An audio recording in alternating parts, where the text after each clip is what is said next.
Olá, meu nome é Maurício Palota, eu sou sócio do Palota Martins Advogados. Estamos aqui para mais um episódio do nosso PMA Cast. Hoje vamos tratar do tema da aposentadoria especial na reforma previdenciária de 2019 e a lei complementar do Estado de São Paulo para os servidores aqui de São Paulo. Trouxe aqui também o Dr. Paulo novamente para nos assessorar aí, nos auxiliar a esclarecer um pouquinho mais e desmistificar um pouco a respeito da aposentadoria especial. Seja bem-vindo, Paulo. Obrigado, Maurício. A gente está nessa sequência de explicações sobre o tema, né? Eu atuo na área previdenciária, na concessão de benefício, revisão, então espero contribuir também novamente sobre esse assunto. Perfeito. Paulo, eu vou começar aqui o nosso episódio te perguntando se houve alguma mudança nesse tipo de aposentadoria e nos requisitos após a reforma da Previdência. E também, se você puder nos esclarecer, se isso vale para todos os servidores ou se depende ainda de alguma regulamentação. Bom, sim, teve mudança, né? Como a gente falou no último episódio, após a reforma da Previdência, a emenda constitucional de 2019, ela trouxe uma alteração no artigo da Constituição que estabelece as regras da aposentadoria especial. Como eu havia comentado, essa reforma ela trouxe uma separação de classes, então matérias relativas a portadores de necessidades especiais, matérias relativas a agente penitenciário, a policial foram tratados em alguns parágrafos da Constituição e separou-se da aposentadoria especial de um modo geral para aqueles que trabalham com agentes prejudiciais à saúde ou à integridade física, né? E nesse sentido houve também uma mudança com relação à competência para legislar sobre esse assunto, né? Como eu havia falado inicialmente no outro episódio, primeiramente era um dever da União, uma competência da União tratar desse tema de modo geral. Esse tratamento acabou não vindo e isso gerou a súmula vinculante número 33. Porém, após essa reforma da Previdência, a Constituição Federal outorgou, né, demandou, colocou como competência dos outros entes, então do Estado, do município, do Distrito Federal, a trazer os próprios requisitos diferenciados de idade mínima, tempo de contribuição, grau de exposição para cada servidor da sua competência. Bom, isso trouxe algumas alterações, evidentemente. A gente tem um exemplo já atual disso, que é a Lei Complementar número 1354 de 2020, do Estado de São Paulo, que tratou desse tema, começou a trazer os novos requisitos, e ela traz no seu artigo 40 algumas nuances aí que é importante ficar atento. Legal, então você está me falando que já tem uma lei complementar, depois dessa alteração trazida pela alteração constitucional da Previdência. Então me fala um pouquinho então dessa lei complementar do Estado de São Paulo, quais são os requisitos que muda com ela para os servidores, obviamente, né? De acordo com a lei complementar do Estado de São Paulo, o artigo 5º ele trouxe algumas modificações, né?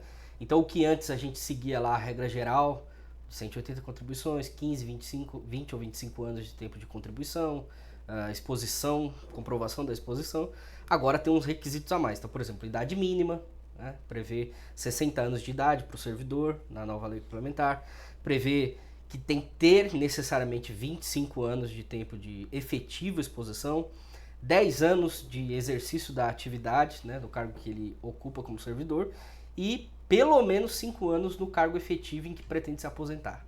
Então já tem algumas nuances aí que tem que ser observado. O parágrafo 2º desse artigo 5º, ele traz ali, fala que algumas coisas ainda vão seguir as regras da Lei Geral de Previdência Social, mas já veda expressamente conversão do tempo especial em comum, que é um outro assunto que a gente tratou aqui também em um dos episódios. Então tem diferenças após a emenda constitucional, então é preciso ficar atento a essas diferenças.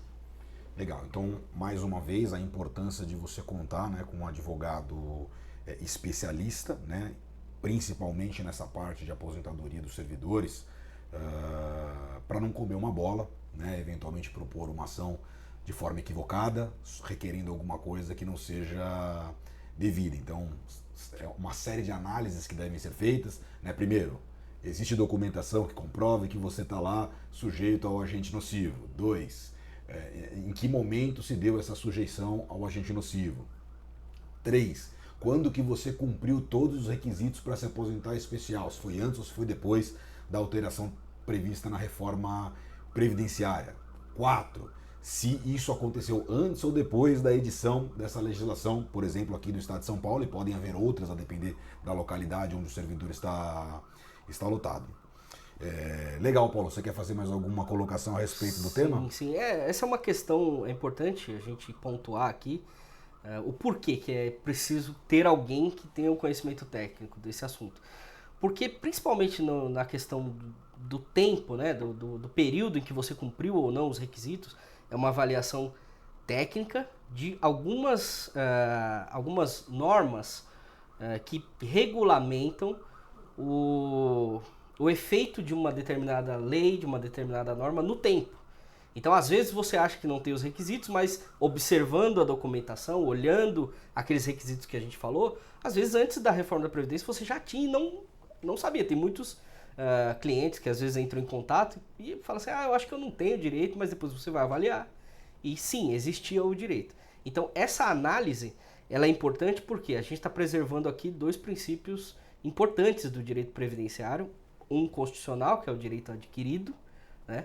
Então, a preservação do direito adquirido é muito importante, é uma análise que deve ser feita, e a aplicação do princípio do tempus regit actum, que é um princípio do direito previdenciário, de que se deve aplicar a lei vigente à época em que os requisitos estivessem cumpridos ou não. Então é importante ter essa análise. Então, por isso, um advogado é importante. Eventualmente, vamos pensar num cenário que não seja tão bom, em que a pessoa não tenha cumprido os 25 anos, por exemplo, para se aposentar especial no serviço público, mas que tenha tido uma boa parte desse tempo especial antes dessas alterações. Sim. Eventualmente, ele pode pleitear por meio de uma ação judicial até que tenha ocorrido essa alteração na lei, que esse tempo seja considerado de forma diferente. Né? Até como a gente falou no episódio anterior, o Paulo colocou muito bem, existe previsto na nossa regra geral, né, de previdência, uma possibilidade de você computar esse tempo especial como comum. Né? Então, quer dizer, se você trabalhou sujeito a um agente nocivo durante 10 anos, né, você vai ter um acréscimo virtual de tempo na conversão. Então, para homem seria o mesmo que tivesse trabalhado 14 anos e para mulher o mesmo que tivesse trabalhado 12 anos, isso até as alterações trazidas aí pela reforma previdenciária. Sim. Legal, Paulo. Agradeço aqui mais uma vez a sua participação. Espero que tenha sido útil para que vocês possam se informar melhor e eventualmente buscar os seus direitos previdenciários. Havendo qualquer dúvida, pode procurar o Dr. Paulo, nosso escritório, por meio do e-mail previdenciariopma@gmail.com. Muito obrigado e até o próximo episódio. Muito obrigado. Até a próxima.